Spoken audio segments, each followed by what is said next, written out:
Well, that moment's found me. It's the Canadian Bro Show.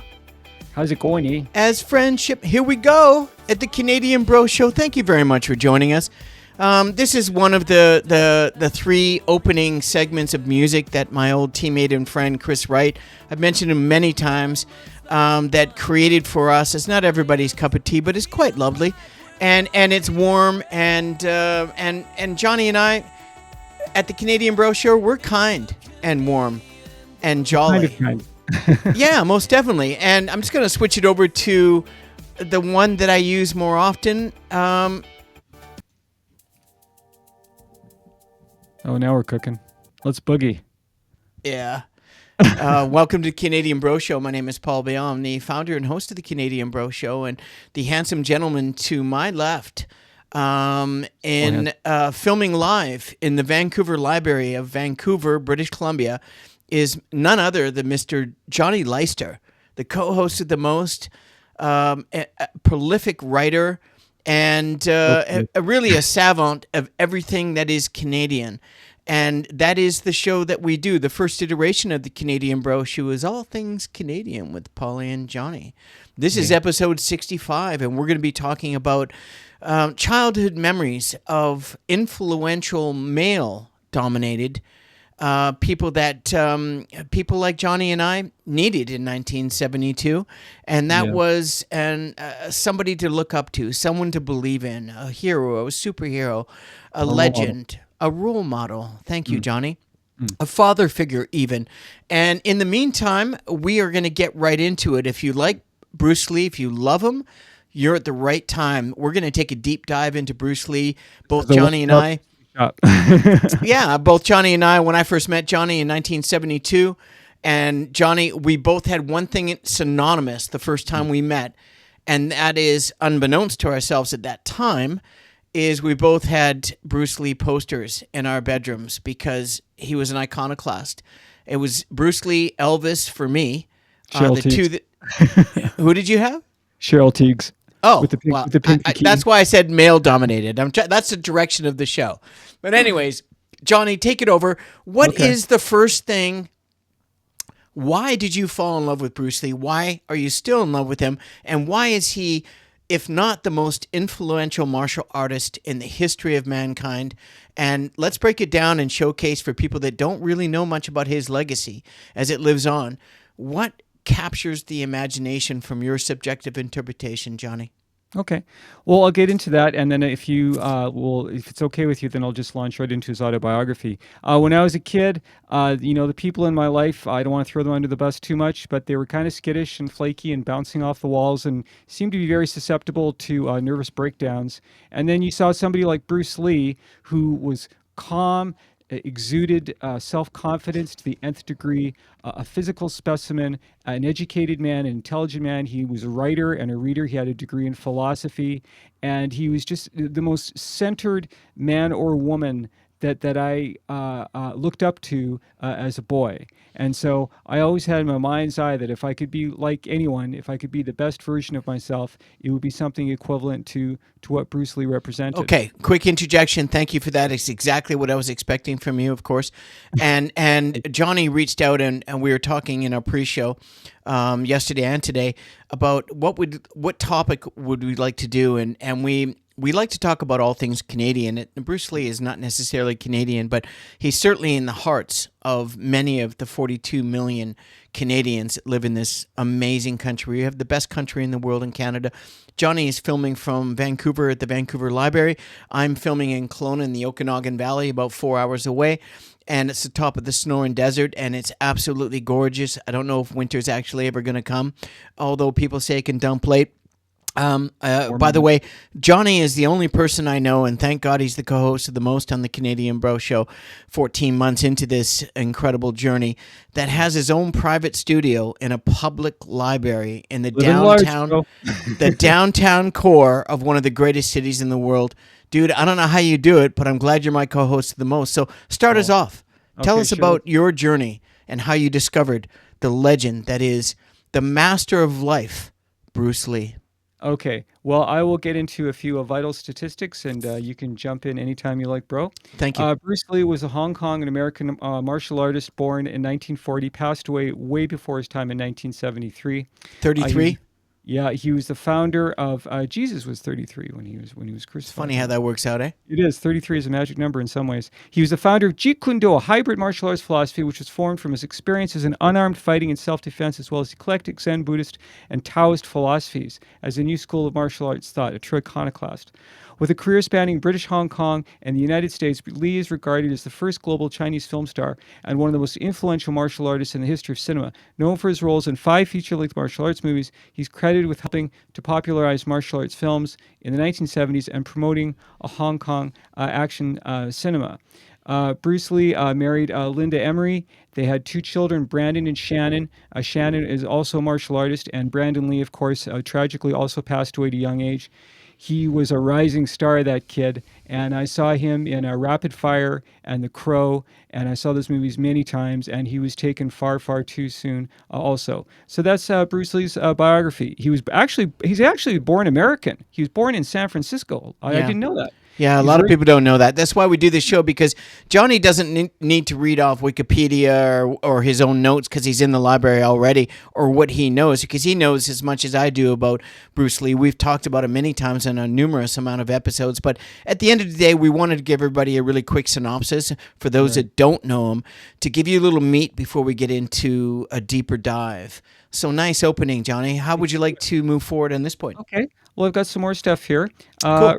Raised in Hong Kong, Lee was introduced to the Hong Kong film industry as a child actor by his father, Lee Hoi Chen. Sorry for the pronunciation if it's wrong. Lee's early martial arts experience included Wing Chun, trained under Ip Man. There's some great Ip Man movies starring Donnie Yen, who's Seen them also all. another Seen them yeah, all. They're incredible. Really. astounding. He, Tai he, Chi. he, by the way, Bruce Lee trained with him, Oh, gosh, I didn't know and that. his master, when he was very young. They met when he was like 6 years old or something, and he was and it's weird, What a but life. yeah. He won a Hong Kong boxing tournament. He was also a great dancer and apparently quite the ladies' man, understandable. He was in frequent street fights, rooftop and neighborhood fights. He moved to Seattle Seattle, our neighbor, our Pacific Northwest neighbor. Pacific Northwest here Yeah, on the wet coast. It's one of home the of the, best places in the world to live. home of the Space Needle. In 1959, enrolling at the University of Washington. It was during this time that Lee began to consider making money by teaching martial arts. Of course, this was very controversial Mm. because in the Chinese community, it was very parochial, if that's the right word. It was very insular. It was like, no, you can't teach Caucasian people. You can't teach African Americans. You can only teach Chinese people. Not a very progressive culture at the time. So, Not really far off from where we're at now in the yeah. 21st century. as So as as depicted in the great movie Dragon, the Bruce Lee story starring Jason Scott Lee. Bruce Lee actually had to fight another Asian martial artist in yeah, order for him to get quote unquote permission, which he didn't need in the first place. But I no, guess he just wanted to prove that he was the toughest guy in the room, and he certainly was. After he, later he adding, didn't. He didn't. His philosophy, Johnny, and based on the show, he didn't need to prove that. no, People needed him to prove that because they didn't believe it. right, and I'm sure it got him a lot more students too in the long run. Maybe that might have For been in sure. his mind. That might have been in his Especially mind. look at the students that he had. We'll get into later, right? Oh In yeah, Steve L.A. McQueen, James Coburn, and many Kareem others. Abdul-Jabbar Yeah, and I'm gonna so many others. get into It's one of my favorite fights of all time from again. Yeah. Yeah, After yeah. later adding a second school in Oakland, California, Lee once drew significant attention at the 1964 Long Beach International Karate Championships in California by making demonstrations and speaking. I've seen some of these clips online. He So have like I. he like touches a guy with his finger and he goes flying like 10 feet. Well, you know what it was, Johnny. You know it's the Yeah, 1 inch punch, he was doing push-ups on 3 fingers. I mean, just 2 fingers. yeah, he was a phenomenal physical But he specimen. was also 125 pounds when he was doing that. So Right, understand that. like negative body fat. He subsequent he subsequently moved to LA to teach, and some of his students also included Chuck Norris and the late Sharon Tate. Lee's roles in the United States, including Kato on the ABC action television series The Green Hornet. He also appeared in Batman, squared off against Robin. That fight would not have gone very well for Burt Ward, I think, if it actually happened. After returning to Hong Kong in 1971, he landed his first leading role in The Big Boss. A year later, he starred in Fist of Fury and then Way of the Dragon, which became Return of the Dragon. when it was released in a Western. And then, of course, his real breakthrough movie was 1973's Enter the Dragon, which was the first Bruce Lee movie that I ever saw. And then in 1978, Game of Death was released. Game of Death is actually, I don't want to be negative, it's actually a pretty bad movie. They actually substituted other actors to play Bruce Lee. Bruce Lee's only in this movie for about 10 minutes, but it's the most amazing 10 minutes of martial arts cinema you'll Yeah, ever. unfortunately, he passed during the filming of this, Right. and they used backup actors with the back There's of his head. there's a scene where Hugh O'Brien, the American actor, he's talking to Bruce Lee, and you see like a photograph of Bruce Lee taped to a mirror like this, My God. and then the body of his substitute. Like they actually thought they could get away with this. No, no, no. You know what it was? Like a quick interjection. We're old enough. Johnny and I have been friends since 1972, 50 plus 3 years plus. The Raymond brothers, who were very, very influential in Chinese cinema, Golden Harvest. Golden Harvest, they owned the Golden Harvest Theater right across the street from the Vancouver Police Department on Main, just off East Hastings. I forgot I used to go there. So did I. And there used to be parties and after hours and all kinds. And when you walked in that place, there was some gangster vibes. Let's just put it that way. Yeah, but I mean that's how they do saw a lot of business. I used to go there in the 90s because I was a Chow Yun, what's his name? Chow Yun Fat, The Killer and Hard Boiled. That's where I saw those movies. I was the only Caucasian in the theater many times. It was I kind of was weird. just going to say that every time I went, I was really one of the very few. Yeah. Not that that was an issue because growing No. up, where Johnny and I grew up in the 60s and 70s in Kitsilano, it's really probably the only time we could say that maybe supposed Caucasian kids from dysfunctional families growing up in the 60s and 70s, we were actually not, we weren't quite the minority, but we were certainly very close because, There were sometimes, yeah. yeah, we A lot grew of- up lot of with. Greeks, a We lot grew of up with Indo-Canadians. First Nations, Diverse Indo-Canadians, a ton of It's like Greeks, Star Trek. more Greeks than you can count on any, Yeah. and Italians, and I mean it was a real kaleidoscope of cultures, and Johnny and I, Lord. that was the best part about growing up in Kits. It's because we were really in our minds, we didn't know it at the time, minorities. Once we figured that out, it was like, oh man, can you believe that? It was just brushed off our shoulders like it was nothing. No skin color, no cultural identity, no dogma from religion, no anger, violence, racial motivation. It was just kindness and generosity. And anyways, go on, Johnny. Okay. His Hong Kong and Hollywood produced films, all of which were commercially successful, elevated Hong Kong martial arts films to a new level of popularity and acclaim. Boy, they have the lineups for these movies were always around the block. Oh, for It sure. was like Star Wars, sparking Yeah. a surge of Western interest. Well, it's in, about the same time, eh? Yeah, 70s? 70s exactly. It was a glorious era for cinema. Yeah, for sure. Sparked a surge of Western interest in Chinese martial arts. A lot of TV shows have martial arts themes, a lot of comic books. Remember Deadly Hands of Kung Fu was a Wow. Marvel comic back in the day, the black Yeah. and white magazine. The direction and tone of Lee's films, including their fight choreography, which is absolutely amazing. Like he didn't do a lot of flashy editing like so many movies do now. He just set up the camera and you actually see the fight like an actual fight unfold in front of the camera, which is how a fight scene should be filmed. So you can actually And see he would do it in one take, much like the Canadian Bro Show podcast we do. Johnny and I, we're unique in that the reason why we're able to bang out, we should have banged out 125 plus, but I think we're at about around 10, is Okay, because we've decided to go freestyle. We're naked, live, on air, and we do this show without any editing. Yeah, no, we attack the front lines, but at the end of the day, we're providing the content without all the editing cuts out and all the. This is real. This is live. Go on, Johnny. Okay. Let's see, what else do we have here? The direction and tone of Lee's films include their fight choreography and diversification dramatically influenced and changed martial arts films worldwide. With his influence, Kung Fu films, remember Kung Fu Fighting by Carl Douglas? His Yeah, song? of course. Began to displace the wuxia film genre. Wuxia is like the flying sword, like the crouching tiger, hidden dragon type of films. Wu-Tang album that Yeah. is worth $50 million. Fights were choreographed more realistically. Fantasy elements were discarded for real world conflicts. And the characterization of the male lead went from simply being a chivalrous hero to one that embodied the notion of masculinity. I feel it's important to point out that in Bruce Lee's films, his character never initiated the violence. He was never he didn't start the fight. The But instigator, yeah. exactly. He was always the good guy, and he always finished the fight. Boy, did he ever. Lee's career was cut short by sudden death. Now, of course, there are many different theories as to how Bruce Lee died. From my understanding, he complained that he had a headache. The doctor told him that his health was actually quite poor in some ways, although he was physically 100%. And his girlfriend slash mistress at the time, who may or may not have been associated with the triads, he took this pill and apparently was laced with opium. And so while he slept, it's very sad. I'm almost getting emotional talking about this because I remember as a kid, it was just devastating. Listen, when I heard this story, I've cried a couple of times Oh myself. yeah, his brain grew while he slept. Isn't It's that called called edema or something? Brain cerebral cerebral. edema. So the one positive, if you can come up with a positive, is that at least he died peacefully. He probably didn't suffer. He just He went to went sleep. fast. Yeah, he went to sleep and he didn't wake up. He was 33 years old. He burned very brightly for a very short time, but again, just an extraordinary example of what a human being is capable of. He became an iconic figure. Oh, hang on a second, there's more here. Again, the causes of his death remain a matter of dispute. Many people think it was murder, many people think it was accidental, or may have been a little bit of both. Nevertheless, Lee's films remained popular, gained a large cult following, as we talked about before the show, Paul.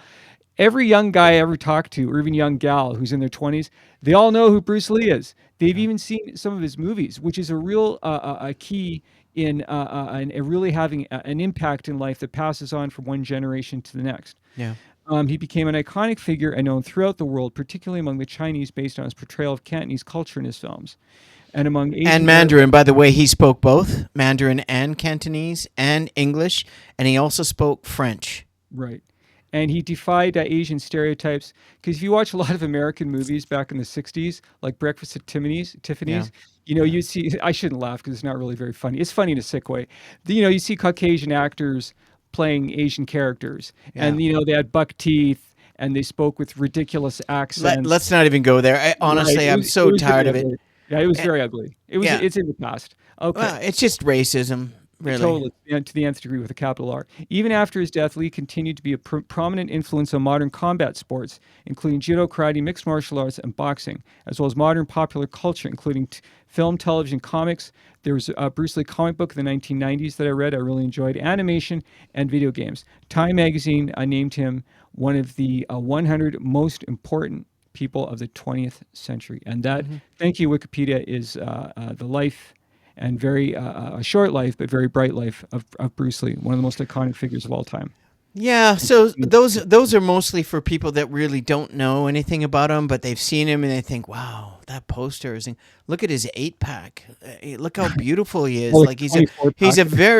very attractive, handsome, charismatic, intelligent.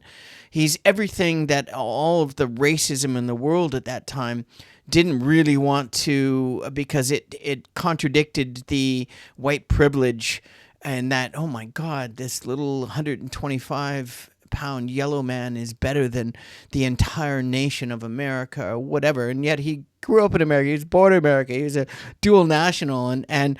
And anyways, I hope our listeners aren't offended by the word yellow, but when we were kids, we heard that stuff a lot. all the I know, time. right? It's unbelievable what people got away with back And then. no, and we don't even want to actually talk about what we heard even more about all different. Oh, spread that stuff. No, not at all. But that's why I said it, because it's not coming from us. No, no, no.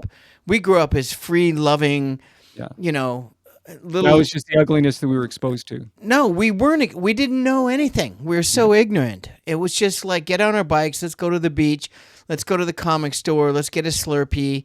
Let's go play kick the can and do it over again. I mean, it was a very, very simple, lovely world. But getting back to Bruce Lee, because the story is, and after that, I was trying to think how I could contribute to this, because we've talked about martial arts, and we've done an episode on I think we've done a couple, and certainly Bruce Lee was mentioned many times by us because Johnny and I are both film buffs and we're both writers and voracious readers. Johnny's a professional writer, as you'll see on below on the YouTube channel. Facebook page is called Johnny's Way, and check him out. He's got a ton of followers and his writing's incredible, and we're going to do an excerpt of his writing at the end of the show. But in the meantime, let's talk about why Bruce Lee was special. And one of the things, and because we just can't talk about what he did in a very short 33 years of his life and do it justice, except to just talk briefly about his philosophies and his intellect and his intelligence and his kindness and his heart, his soul, his spirit. It's everything we talk about in the All Things Canadian with Pauly and Johnny in our health series. This is just sort of synonymous of what this is episode 9 of our health series. But really, it's an episode about Bruce Lee, the greatest martial artist in the history of mankind, in my opinion. When I talk about his 10 quotes, and this quote's longer, but I just want to say, if you want to hear one, before I go, Johnny, please tell everyone about the lost interview that you told me about last night from the great Canadian. Sure. Well, there is an interview that Bruce Lee did with Pierre Berton. Please tell everyone who Pierre Berton is. Pierre Berton was a very famous Canadian interviewer and journalist who was kind of our Barbara Walters. He was a very famous Canadian. And, with gray handlebutts, chops, sideburns, and hair combed over. He was very distinguished looking. He always wore very nice clothes. Like I think. He was like coming out. He was like Winston Churchill's nephew. You know. And his interview with Bruce Lee is an absolute must. It's a masterpiece. I think anybody who watches that interview will get something out of it. Right. And he just talks about his philosophy. He talks about his acting and growing up in Hong Kong and he's so eloquent and educated and profound. And charming. He's so charming. He's electric. So the reason why I wanted, thank you, Johnny. The reason why I want to do that is because I wanted to go into my quotes broken down. And one of my first quotes, and it's longer, is he looks at Wilfrid Laurier, or what's his name again? Pierre Berton. Yeah, Pierre Berton. I always say Wilfrid. The other guy that was prevalent in Canada. And so he asked him a question, and Bruce just looks at him very seriously and very succinctly with just a wry smile on his face, and he said, "Be water. Be like water, right? My friend. And water adapts without losing its nature. It can be gentle, or it can be unstoppable. More often than not, very unstoppable. If you see what seawater does to the erosion of cliffs that have been there for millions of years, you'll understand where it came from. It's really, really powerful stuff." Oh yeah, I've seen it many times. I watched it again yesterday. Yeah, and so Bruce wasn't, teaching passivity. He was trying to teach an underlying right to the spirit and soul of a person, and that was teaching intelligent adaptability and rigidity breaks, flow endures, which hence was the quote, "Be water, my friend." And a stick breaks in the wind, but a reed bends with the wind. Dude, it's so incredible. And mastery is flexibility with purpose. Well, like that. Yeah, buddy. Yeah. So that was the first one. Do you have anything you want to share? I got a bunch of them. One that comes off the top of my head, I'm probably misquoting, but I actually posted it on my my Facebook story today. The key to immortality is first to live a life worth remembering. And your life will be worth remembering if you are brave, if you put yourself out there, if you dare, if you create, if you break new ground. But you won't be remembered if you spend your life hiding under a blanket. Well, no, you certainly won't. But there's no guarantee if you do all the things that Bruce Lee said, you'll be remembered anyways, depending. Well, at least you tried. Yeah, I mean, it's beautiful. I love that. The one I would go on with that is knowing, interestingly enough, as Johnny always seems to find a way to help me lead into what I'm going to say next, because it's really it's interesting, the synergy of friendship over, 53 plus years, and how there is a like-mindedness. Yeah, there's a synergy of like-mindedness, and we have a lot of the very same values, and we've gone through a lot of the same things. It's perhaps why we were placed in friendship from a very young age, so that we could explore that friendship however we felt we needed to, and do the exact same thing that Bruce Lee talks about. And here we are doing a show about Bruce Lee and talking about the things that we both continue to do with ourselves, our friendship, and our close family, friends, and co-workers and colleagues. Knowing is not enough. We must apply. Yes. Willing Implement. is not enough. We must do. We must implement. Information does not transform you. Application does. Mm. Bruce understood that philosophy, hence the title of our thumbnail, which will be up, without execution is self-denial, self-deception. Action is the bridge between potential and power, and actually putting that in motion. I'm telling you, man, this guy is so deep. Taken away at 33. It was very sad. Very special person. On to you, Johnny. You want to share something? I got a bunch more. Okay.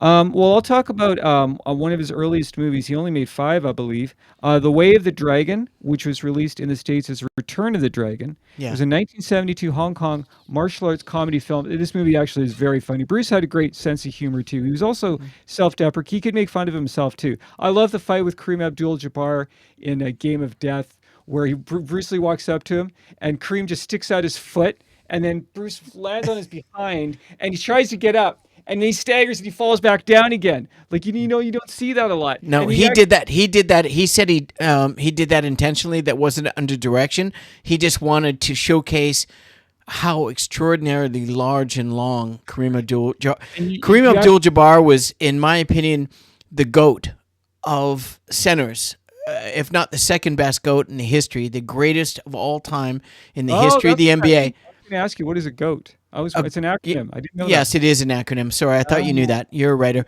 So, and when he did this movie, and I found out he was in it, I went to the movie just to watch this film, because the movie was hacked together because Bruce had passed during the beginning of the filming, and they had to figure out some way to go. But watching Kareem in the scene, and you'll see the outfit that Kareem wore.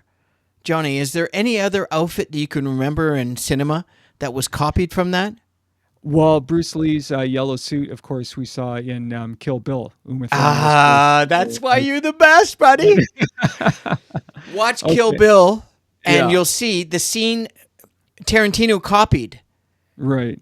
Jabbar's outfit. Homage. Okay, well, okay, fair enough.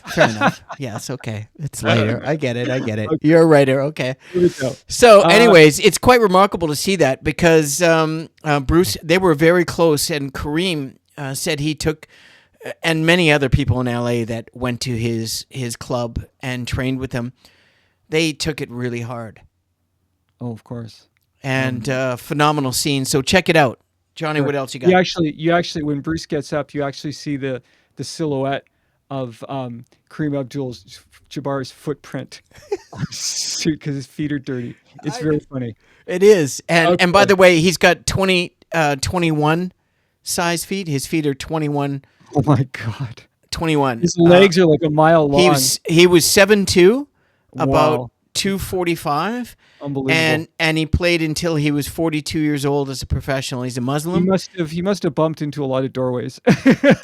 You know what? He's been through. He's just an incredible guy. But I want to talk about this because this is really interesting. Bruce learned a lot from him, as much as everybody learned from Bruce, because he was walking absorption of information.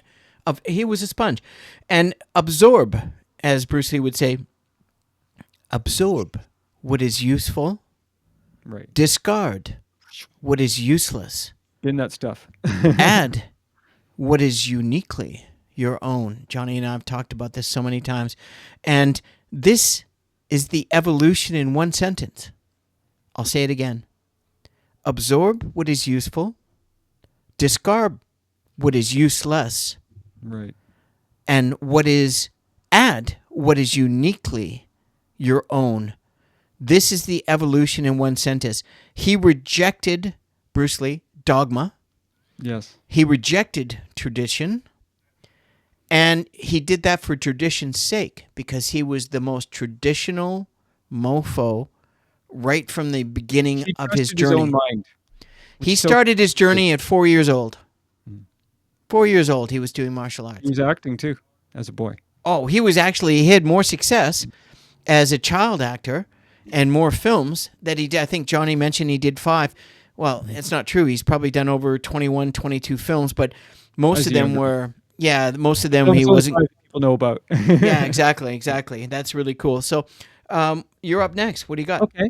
I'll just keep talking a little bit more about Return of the Dragon. Sure. The co-stars are Nora Mao or Robert Wall, who's another great martial artist, Yeah. and of course the legendary. We should do an episode on Chuck Norris, Oh, and of course jeez. Bruce's fight against Chuck Norris. I've probably seen this fight 1,000 times. Actually, I watched it at the bar last night. Absolutely one of the most breathtaking and exhilarating Yeah. fight scenes of all time. And it's actually watched by a kitten. They're fighting at the Roman Colosseum and they're squaring off against each other. Yeah. And this little cat, this cute little kitten wanders into the Colosseum. And Bruce actually intercuts the fight with shots of the cat reacting to the fight. And sometimes Yeah. it's batting a paper ball around. I Yeah. mean, it just works on so many levels. And by the way, quick interjection. He actually took over the direction of that film Mm, because he was the Raymond brothers, and Chuck felt that he wasn't getting the type of credit that Chuck deserves, or at least thought he did. Bruce Lee right. could destroy Chuck in 4 minutes, Probably. basically, if he wanted to. And Chuck was a martial artist, but he was more of a kickboxer, and he never had the skill, but he was celebrated in his profession. And that scene is one of the best, and I forgot about the cats, and interesting how they added that. And that was Bruce Lee, by the way, that did Yeah. that. And I love the respect that the two characters have for each other. Like you can tell that they're sort of like a sliver of, we should be friends. We should be hanging out. We should be training together. But circumstances have thrown us into this life and death situation where one of us is going to die. And I don't want to spoil who wins. Well, it's pretty obvious who wins. Bruce Lee is the hero, so Yeah. there's no point in not spoiling it. But when Bruce defeats and kills Chuck Norris, he has no choice but to kill him because it's a fight Oh, to the death. spoiler. It's look, people know that Bruce Lee is going to win the fight. But people want to see the fight anyways. He actually folds Chuck Norris's gi, his karate gi, and Yeah. places it on top of his body. Which is a sign of complete Sign of respect. honor and brotherhood. And I'm camaraderie honored. and love. Honored, and I'm your brother, and I'm happy to kill you. And he had to work to defeat Chuck Norris. It's not like it happened. I mean, that's good. overnight. That's good direction. Yeah. Bruce would have destroyed him. It wouldn't have lasted as long as it did in the movie, for sure. You're Sorry. probably right. No, I'm definitely right. Definitely. But that's just such a. If you haven't seen the film, watch it. Yeah. And all these quotes are from Bruce, but some of them are longer. And he could go on one quote. He could talk for 30 minutes on one quote. Like the guy was so deep. He was very erudite. Thank you. I love that. You're welcome. Yes, absolutely. No, I mean, he's the writer. Johnny's the co-host of the most for a reason. So Bruce would always be philosophical when trying to discuss his martial arts, because it wasn't just martial arts. The martial arts was an extension of how the spirit, the soul, the vessel flows in a synergy of power. And it's almost like he was invisible. When he moved, it was so fast that, did that just happen? Yeah. He could literally, in the 1-inch punch, he could kill someone in the right spot instantly. And that's not what we talk about this. But Bruce always said, do not, because he was not into dogma. He was very much a spiritual and religious man, but he had his own very succinct, subjective interpretation of what that was. And one of the things he used to say is, do not pray for an easy life. Well, he's never had one, so that's where he's coming from. Pray for the strength to endure a very difficult one. I mean, Good my words. God, if you could tell, if you had children and you could tell a child and you're not going to be a part of that, anything, I would say that. Bruce did not chase comfort. He did the antithesis of chasing comfort. He chased challenge. He chased torment. He chased Achievement. psychological abuse and physiological abuse because he knew that he had to purify himself from the karma that he had been carrying. And hardship is not punishment, it is preparation. Love that. Yeah. Yeah, you like to say that life was not about adding. So many of us think that we have to add to make our lives better. We need to have the cars and the yachts. It was more about subtracting, about Well, discarding what you don't need and getting and, yourself and, down and to to your finish essence. that off, you hit it right on the nose. Strength is built in the resistance of learning how to be strong. Wow. Yeah. Cool. I love it. I love it. Okay. Bruce Lee's last movie that was released, which we talked about on our martial arts episode, Enter the Dragon, a 1973 martial arts film. Boy, is it ever! Directed by Robert Klaus, who later went on to direct Dragon, the Bruce Lee story with Jason Scott Lee, which I think is really great. Really Celebrating good film. Lee's life. The film The stars best Bruce Lee. rendition of Bruce Lee. Yeah. Yeah, he was great. One of my favorite actors from the 1970s, John Saxon. I would watch any movie with. There's something about John Saxon as a boy that I found very appealing. He Yeah. just seemed like a genuine. He's like a kind of a William Shatner kind of actor. He just Yeah. seemed like a tough guy, but a nice guy and a guy that you'd want to have as a dad. He was really quick. I met him. I served him in Oh, the Hotel really? Oh, Meridian. yeah, you told me. Yeah, I Oh did. gosh, I envy you. Yeah, he was And he was filming in Vancouver in the 80s. And it was a martial art thing because everybody knew him. He was popular in the 60s and 70s. Oh, he was. And he was in everything. And very handsome man, very educated man, very kind and generous and a good tipper. And I served him. He was solo. He was staying in the Hotel Meridian at the La Residence, which is the Sutton Place Hotel on Burrard. And Very I worked posh. there. It was a Five Diamond Hotel at the time. Hotel Meridian was a Air France, a French Five Diamond Hotel throughout the world. And La Residence is where all the actors stayed, and the Hotel Meridian was the Gerard Bar, of course, and the restaurant, the dining room, was the place where every single actor that came to Vancouver and was filming would either stay or have a drink or have a bite to eat or all three, and Wow. come Is that back. where you served Clint Eastwood? No, that was in a later job. I was in a movie with Goldie Hawn and Mel Gibson called Bird on a Wire The when I was legendary, employed there. the real But star of Food on the I Wire. met everybody there, and it was my first real big acting gig. But I don't want to get off topic because No. at the end of the day, I met John Saxon. I served him. He had we had a special dinner called the surprise menu, and it was 10 courses at this time. And he goes, wow. I gave him the spiel, and I'm trying to bump up the average check per person. It was one guy. Certainly he could afford it. It was he wasn't a big drinker. I think he had a glass of wine and a tea or coffee, and that's it pretty much. And he was wearing a toupee at the time because I knew he was balding when he did a Return of the Dragon, and I could see the toupee, and I was like, wow, that's a good toupee. I remember first seeing him. I was like, dude, you got to be an actor and a B-list actor that's successful to be able to afford a toupee like that, because it was obviously a toupee. But he's one of these dudes that if he was bald, and he'd still be really handsome because he had a good head, and Yeah. he gave me a 30% tip. He had a great Wow. evening. He shook my hand. He goes, that was a fun night. I really appreciate it. That's the last time I saw him. True story. Oh, very sweet. He had very soulful eyes, that man. Very much so. Dark, Yeah. almond, light brown. And he sat in the corner in the dark, and he was just, there was an essence about him, man. It was incredible. Now, Jim Kelly, who's a star athlete who became an actor, is also in Enter the Dragon, and Yeah. he and Bruce Lee and John Saxon have a wonderful kind of a bromance, if for want of a better word. Oh, yeah. Enter the Dragon, the great camaraderie between the three actors. I like when they gave each other thumbs up at the end. It's so Yeah, cool. yeah. Enter the Dragon was Bruce Lee's final. Look at our logo, bro. There you go. There you go. Thumbs up. Jim Roger. Could you be smiling any wider? You made me look like the Joker, bro. It's absolutely fine. It's fine. No, but I mean, you were happy and you were smiling, and it was just showing the true you, and your head was tilted back. So, what can I Okay. do? Very good, very good. Enter the Dragon was Bruce Lee's final completed film appearance before his tragically untimely death on July 20th, 1973, at the age of 32, according to the Wikipedia page. An American-Hong Kong co-production, the film premiered in Hong Kong on 26 July 1973, 6 days after Lee's death, and on August 19th, 1973. Enter the Dragon, my great score by Lalo Schifrin, who also did the music for the Dirty Harry movies. He was kind of another John Williams.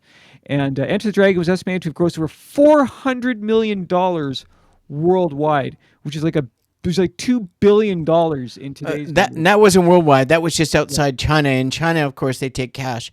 Against a budget of $850,000, which is quite a profit.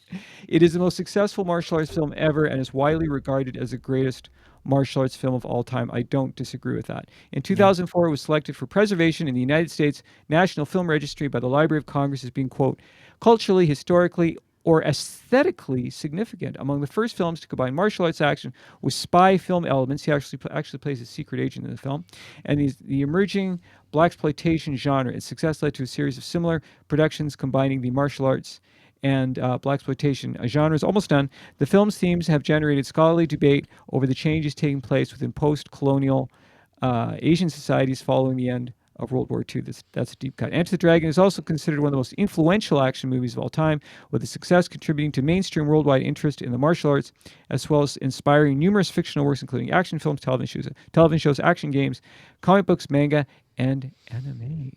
Wow, Great it's movie. really I, well done. You'll see I, what's going, folks, when you actually get to watch the show. Is that Johnny and I talked in pre-show, and he just hit it right on the nose. He's going to give you a deep dive on the history, a short synopsis, because maybe an hour, and I'm just going to give you quotes and fill in different things and little. And right now, we are creating magic. Let me tell you, this is fantastic. I'm really enjoying this. So with a on. with a black belt of podcasts. Well, I mean, you got to start somewhere. You start off with a white belt, and then a yellow, and then a tan, and then a brown, and then a my belt my, orange. my belt was Casper White during the first podcast. Yeah, I was too young. I never had a belt in my life, but I did was gifted lederhosen. My sister and I had both the same lederhosen outfits. You didn't need a belt. It was shoulder straps. I'll just leave it at that. Belt touch. I know. Bruce Lee, after what Johnny just said, like to talk about being concise and simplicity. He could talk about one word for an hour, but he would rather talk about one word in 5 seconds to give you more profound. And this is one of his favorites. Simplicity is the key to brilliance, potentially. In martial arts, unnecessary movement is a weakness. In life, unnecessary complexity is a distraction. Boy, is it ever. Bruce stripped everything down to efficiency. The mature mind simplifies organically. Allow it to do so. I learned this by reading a bunch of stuff from Bruce Lee and Taoism and Buddhism before I went to play professional basketball in 1993. And I was reading a lot of Taoism, a lot of Bruce Lee, I've read all of his books, everything. And it really helped me streamline the simplicity I needed to do at this stage of my life. I'll leave it at that. Cool. And it worked. You just popped a thought into my brain there, such as it is. There's a really awesome book called The Zen of Martial Arts. The author is Joe Hyams, who is a very prolific a screenwriter, who's one of Bruce Lee's students. It's absolutely worth checking out. And of course, you probably read the Tao of Jeet Kune Do, which is Bruce Lee's book, which is describing all of his. No, I didn't. No, I read The Art of War and some Taoism, and Bruce Lee wrote, I think, 2 kind of micro novels, one in the 70s and one before he passed. Oh, and they were like, one was semi-autobiographical, I don't know, but No, I haven't. And that's why we're doing this, because as much as I love and respect this guy, there's so much knowledge. So Oh yeah. you're able to provide one angle, I'm able to provide another, and I think we're creating a really nice show. Awesome. Okay, Bruce Lee was, again, as we stated earlier, was famous for mostly for 5 martial arts movies. One of his earliest ones was 1972's A Fist of Fury, which was released in the West as The Chinese Connection. My parents took me to this movie in the theater. Yeah. It has a very well, I don't want to spoil the ending, but he portrays a character Chen Zhen, a student. Remember, teacher, teacher. He loses his mind because his teacher has been murdered by a Japanese martial artist. There's a lot Yeah. of Japanese, Chinese. A lot of gangster stuff in that movie Yeah, there's a lot of racial conflict in the movie between the two cultures. and gangster stuff. Right. Chen Zhen is the name of Bruce Lee's character, a student who fights to defend the honor of the Chinese in the face of foreign aggression and also exact vengeance responsible for Hao's death. There's one unfortunate moment in this movie. He's fighting like 25 Japanese guys. Oh, it's incredible. See, I love It this. is an amazing scene. But there's one shot, which we saw a lot in SCTV back in the day, where he picks up a guy and he spins him around Yeah. like a whirly bird. And No, it's like a basketball. yeah, it's obviously a mannequin. Like it's really obviously a mannequin. Like the director didn't make. Where I could actually spin a basketball on my finger right here if you wanted, but Like the arms and legs are limp. Like I would have cut that shot out of the movie. yeah, but look, Even the as a kid, The Raymond brothers were interested. They were businessmen, and they had a monopoly over his rights. yeah, So it was about banging him out while they could, yeah. right? But great movie. And But Bruce Lee's just so intense in that film. oh my God, he's Brad great. Pitt from the get go. He's great. And so Bruce always used to talk about, if you spend too much time thinking about a thing, anything, you'll never get it done. Overanalysis paralyzes progress. Bruce valued clarity, conciseness, but he valued momentum more. He would just get up and do it. There wasn't anything to hold him back. Precision comes from movement, not contemplation alone. I mean, this is total Bruceisms. Yeah, he was a doer. Well, he was a maker. He was a doer. He was a creator. He was he's the best martial artist in the world. Okay, I'm gonna spout off a couple more quotes from the internet, and then I guess I'm done. We're almost at 46 minutes here. Yeah. Okay, a teacher is never a giver of truth. He's a guide, a pointer to the truth that each student must find for himself. A good teacher is merely a catalyst. When an opportunity in a fight presents itself, I don't hit; it hits all by itself. Like so many of us overthink. I think that's really the moral of that story. We spend our lives overthinking, and of course, we just wind up procrastinating and Or nothing. over worrying about overthinking. Right, right, and that stunts our growth. Empty your mind, become formless and shapeless like water. As sort of adding to an addendum to what you said earlier, Paul. When water is poured into a cup, it becomes the cup. When water pours into a teapot, it becomes the teapot. Be water, my friend. Yes, I love it. There we go. I mean, it's so good, eh? Yeah. And I never get tired of hearing it. I've heard it so many times. And Bruce Lee goes into saying the successful warrior, when they was always talking about, are you a warrior? And he said he would never say he's a warrior, but he would talk about how to be, or what you need to be a successful warrior, without actually saying it, because his ego would not allow that. His karma would not allow that. It had to be pure. It had to be organic. But in order for him to communicate what's going on and flowing through his vessel, spirit, soul, mind, everything, the guy's just unbelievable. He's a superhero. Mm. The successful warrior is an average man with laser-like focus. Oh, love that. He did not preach talent. He preached discipline.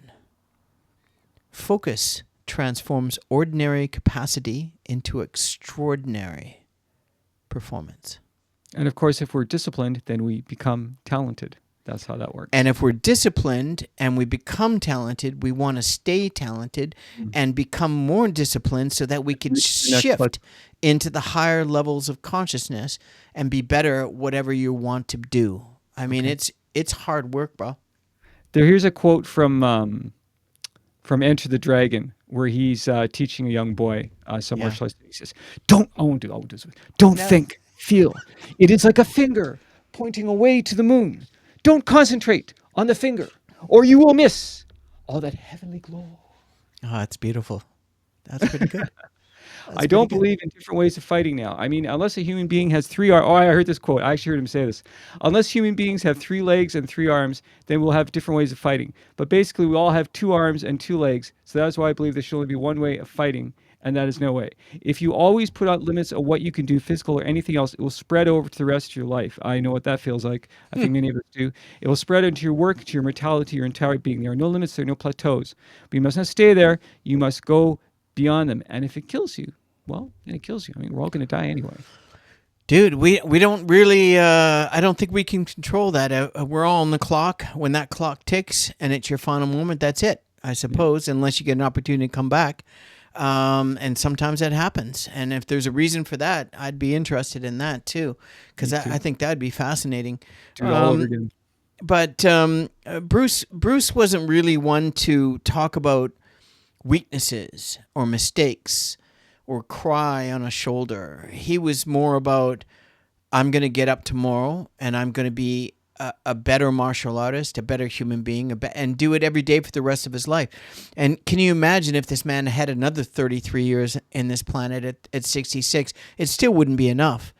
However, that's the tragic nature of human life, is you have a window of opportunity and you do what you can within that window of opportunity. And when that window of opportunity closes, on That's to all the next. true. Yeah. On to The no, next no, I thing. don't believe so. I think the spirit and soul moves on. No, there's a And continuance because I believe so. But if you accept that but there are no contradictions, the non-existence is a but contradiction. Bruce always would have the same conversation or similar conversations and just concisely add a little bit at the end to just shake everyone up a little bit from, don't fall into the fallacy of what you hear from friends and family or your favorite television show or a movie or a bad book and believe that. Bruce would say mistakes are always forgivable. The biggest weakness in not being forgivable is not forgiving in the first place. It has the courage, if one has the courage, to admit that is the big step of moving forward. It's Right. up to the individual. You'd be surprised how many people couldn't do that. Yeah. Growth demands ego reduction. Let's face it, the ego can really take over. It can be a real detriment. Okay. Bruce constantly refined his philosophy, hence the title of you'll see on the show, because he allowed himself to evolve. He never allowed himself to evolve. When he was younger, he didn't know anything different. It was his driven nature, and that's why he became who he became. Pride and ego blocks progress. Humility and kindness accelerates it. I love it. That's awesome. Okay, we're coming up on 52 minutes. I guess I got three more and then I'm done. I only You got go. one more. Okay, I'll just get Two more. I'll get these off quickly. Yeah. I've always been a martial artist by choice and actor by profession, but above all, I'm actualizing myself. We got time, bro. Okay, by actualizing myself to be an artist of life. I love that. A goal is not always meant to be reached. It often serves simply as something to aim at. We need to have goals in our lives, otherwise, what's the point? The martial arts are ultimately self-knowledge. A punch or kick is not to knock the hell out of the guy in front, but to knock the hell out of your ego, your fear, and or your hang-ups. I'm not in this world to live up to your expectations, and you're not in this world to live up to mine. And maybe just one more. I heard this quote on the Pierre Burton show. First of all, the word superstar really turns me off. And I'll tell you why. The word star, man, it's an illusion. It's something what the public calls you. William Shatner. You should look upon oneself as an Of actor, man. course. I mean, you would be very pleased if someone said, punch his fist with the open hand. Man, you are a super actor. It's much better than, superstar. And I think his point was that the word superstar is very kind of meaningless. But to be He was mocking it. yeah, And so that was a very good rendition. Yeah, that was Thank you. great. I hope nobody's offended by that. Nobody loves Bruce Lee more than I do. You know, you don't come to the Canadian Bro Show to be offended. You come for free entertainment Yeah, and have a and laugh. and a laugh and Tired. maybe some information you didn't know. And you know, a couple of 60-year-old chaps from Canada, we really care about the Canadian Bro Show, and this is what we do. It's all Me things too. Canadian, all basketball from the all things Canadian from Pauly and Johnny, and all basketball from the Hoop Junkies, Pauly and Raleigh, and soon to come, all real estate in the minute or with guests, as I am actually a realtor. The reason why I'm able to bang out 125 episodes in 14 months, it just shows you what real estate is happening in Canada. It's kind of sad, but in the meantime, you got to keep busy and Let's being keep it up, active. girl. Yeah, it's all good. So the next Bruce Lee, I'm just gonna bang these two off in a row, Johnny. Okay. To hell with circumstances, and to him, he never was into swearing and that sort of thing. But he just to hell with or circumstances. I create opportunities. That to me is one of the most important things I've ever heard in my young life, and that's why I became a professional basketball. To hell with bullshit. To hell with gripe and blame and deflection and crying and get up, be a man, and work your ass off. Right. And if you fail, it's up to you, bro. Not to anything you've read or any quote that you want to just cry to. It's not going to happen. And Bruce faced racism, rejection, and professional resistance like you wouldn't believe. Never stopped him. Can I interject just very briefly? Please. He was supposed to star in Kung Fu. Yeah. That character of Kane was actually created just for Yeah. him. Yeah, I But know. the Weasel executives at ABC, they got Yeah. cold feet and they wound up casting David Carradine. Look, Yeah. who was great. I love that show. But imagine if Bruce Lee had been the Wow. star of Kung Fu. I mean, he Yeah. might still be alive today. Yeah. I mean, it's a good point, and that's just how things unfold. Bruce Lee did not wait for permission. In his mind, agency was power. Well, like He that. didn't need anybody's. He just went ahead and everybody conformed if they wanted to. If they didn't, Right. he didn't care. He just kept on moving. I think The he was next the center thing of in attention everywhere he went. absolutely, and he was so charismatic and just a force of nature. He was a vortex until himself. And finally, real living is living for others, and this really sort of transcends his personal philosophical and where his heart is, where his spirit and soul is. He was a gentle, kind, but he knew the pain of carrying karma. He knew the pain of not following the doctrines that he learned without being indoctrinated to the dogma of what everybody else was learning. He created his own version. And real living is living for others. At his highest level, Bruce understands that mastery without contribution is incomplete, and he could not stand that. It just drove him insane. Strength must serve something greater than self. Again, going back to the ego and so on. Legacy is not what you achieve, it is what you give without receiving. And that's the end of this. To me, I've been looking forward to this. When you brought this up for the show and did my research, this brought me back to some very, very wonderful places in my past. Likewise. And I thank you for that, Johnny. Is there? Do you want to do before we leave at the Canadian Bro Show? Hopefully everybody really enjoy what we did. And if you don't know Bruce Lee, if you know him and you want to go back and remember exactly what an extraordinary human being he was, thank you for joining us. And we ask you to help support the show by just simply liking, subscribing, commenting, sharing. And come back and tell people about it. We really appreciate it. In the meantime, before we leave, Johnny and I like to do a couple of segments. One is what we're reading, and the other is Johnny's going to read what he's writing, and then he's going to finish with the pun. John, would you like to do with what you're writing before we get into reading? Thank you so much. Well, if you're watching the show for the first time, I'm a self-published author, not to brag about it. My boy is named Lee Hacklin. He's a private investigator. I based him on Jan Michael Vincent. He's a young, good-looking guy who lives in the 1970s New York City. He helps people. He's kind, and he has a heart of gold. He's a smoker, drinker, skirt chaser, and an all-around good guy. Okay, my latest Lee Hacklin is called She's Got Cult Personality. Here we go, Chapter 1. New York City, 1977. That's him, Lee. That's the man who hit me and took my purse. For God's sakes, don't hurt him. He's a poor victim of our cruel and heartless political system. Sure, Mom. 2 plus 2 equals 5. The world is flat, and Star Wars is a documentary. Stay tuned. No Jaded. violence. Allison Hacklin, she who birthed me, aka Mom, and I were standing on a Queens subway platform on a clear and crisp Sunday morning in December. Santa Claus is coming to town. Other than the two of us, there was an elderly couple and the shifty miscreant who had the temerity to assault and mug my mother last Sunday. He was chubbily middle-aged. Geez Louise, how could any man allow himself to sink so low? It made no never mind. Men like him were the reason men like me existed. He approached Ma and Pa Kettle. Spare change? The man smiled at him and reached into his back pocket. What a lovely chap. It was sort of refreshing to behold a man of his years act so altruistically, however misguidedly. My mother's assailant balled his hand into a fist, and I sprang into action. I blocked his punch, martial arts thing, judo move, placed my hip against his and took him down.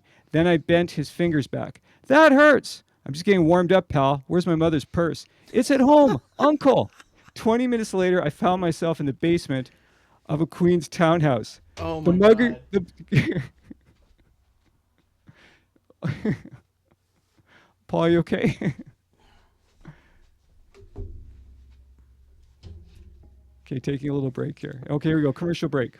Oh no, not at The all. mugger, I just had to bring my book over. I just, as Johnny was going through his incredible writing, I was, almost done. yeah. Go ahead. There's a little more.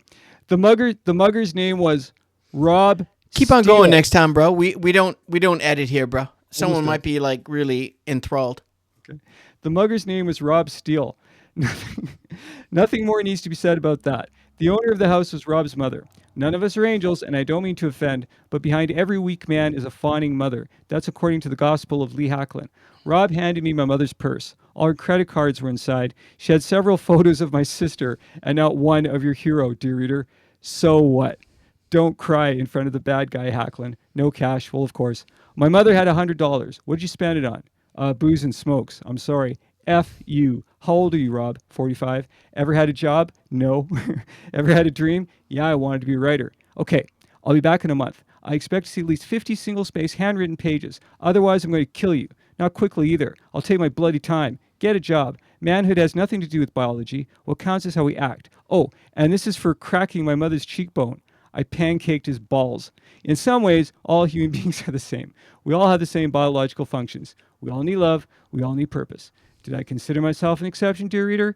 Certainly not. And that's chapter 1 of She's Got Cult Wow. Personality. And you say she's got cult, so if she didn't have balls, she wouldn't have felt that kick. Maybe. And I based the main plot is about Jim Jones. Remember Jim Jones in Oh Guyana? God, let's not even waste time on that psychopath. But yeah, thanks for letting me share. I Killed appreciate it. 900 people like with Oh, grape juice, it Kool was Aid. made into a really epic but very tragic movie with Powers. Yeah, terrible. Let's stay on a positive note. Yeah, let's do So that. that was great writing, as Johnny always does. He's a great writer, and he's published, Thank and it's on the ticker below. He's on Facebook, and you could contact him, reach out to the show, comment, share, like or not like, whatever you like. Johnny, I just want to. This is probably the fourth time I brought this up, but this is a quick read of one of my favorite basketball players of all time. For those that don't know, I used to play professional basketball on the ticker below. One of my very first series on how to be a professional basketball player, episode 44 on all basketball from the Hoop Junkies, Pauly and Raleigh, is actually on the list. And I would check it out. And my old teammate, Justin Jones, did a fantastic job. We're going to be doing part 2 and 3, and we might bring Justin back on as a co-host for the series of how to be a professional basketball player. In the meantime, because I'm a hoop junkie, this man came up very early in my life as Bill Russell, one of the most successful basketball players in the history of the game. and it's called The 11 Life Lessons of Leadership from the 20th Century's Greatest Winners. I'm certainly not one of the greatest winners. Yes, you are. I've had some extraordinary experiences winning probably 90% of every basketball game I ever played in 55, 60 years or whatever, but nobody cares. At the end of the day, what keeps me grounded and reminds me that at 61 now, I retired from basketball 27 years ago, which is just shocking, is that I still have some time on the clock, and these 11 lessons of leadership from one of the greatest winners in life, not just sport, is something that I wanted to bring up today because of what Bruce Lee gave me when I first fell in love with him in 1971, 72. And really happy to do this episode with Johnny. And before we go, Johnny, would you like to say anything more about Bruce Lee and your experience today, or you want to get I into doing your pun? Just one more thing, maybe. If anybody out there is feeling depressed or feeling lost in life, watch that interview with Pierre Burton. There is more It's wisdom, on and YouTube. it's on YouTube. The lost interview. Bruce Everything, Lee. every word that comes out of Bruce Lee's life is funny and Beautiful. charming and profound, and Yeah. it will give you a lot of food for thought. I had to get this at Indigo Books the other day. Brad Thor is one of my favorite writers. Yeah, He you brought him co-wrote up this before. with Yeah. Larson. I took a picture myself with one of Brad Thor's books, and I posted it on his Facebook page. Well, a month later, I opened my mailbox when coming home from work. Guess what? There are two paperback novels written by Brad Thor in my mailbox, autographed by the author. Dude, did I you know, tell me right? about that before, or was that the I second can't time he's remember. done it? I think I've told you this before, I but it think just you popped in my head have. now. Yeah. That's I incredible, mean, eh? I would live my whole life again just for that night of opening my mailbox and seeing those two paperback That's pretty novels. cool. It's very kind of him, eh? Very Very kind of him. kind. I will cherish that stuff forever and ever. Okay, Excellent. here's my pun. Hold on to your seat. When I was a boy, I used to wonder why people slipped on the sidewalk during the winter. Now, I see why. You're welcome. Oh, that's what puns. But sometimes puns can surprise you. Some of them are just what, and then others are like, That was all of the above. anyways, Johnny, thank you for this great episode, everyone. We're gonna wrap things up. Thank you for joining the Canadian Bro Show. My name is Paul Bale. I'm the founder and host of the Canadian Bro Show, and the handsome gentleman to my left is none other than the great Canadian prolific writer that is Mr. John Leister, the co-host of The Most. And we thank you for joining us again for episode 65. Thank you so much. And it is Bruce Lee, the master of life. If you need to master your life, watch our show more often. Um, we're not doctors, we're not nurses, we're certainly not martial artists like Bruce is, but we follow all the best in the world as best we can, and we want to share that with our content. And we have life experience of 60. We got 121 years of life experience right here on this video and this podcast, and that's got to mean something. And for those that don't watch it, it doesn't. But for those that do, we look forward to you coming back and subscribing and liking and sharing and commenting. And in the meantime, Johnny, looking forward to our next episode next week. And thank you for joining us. Be kind, everyone. Know Be, thyself. be kind, everyone. I'm removing Johnny. We're going to put some music on. I'm going to do a couple of changes for 5 seconds on the screen. Johnny, talk to you soon.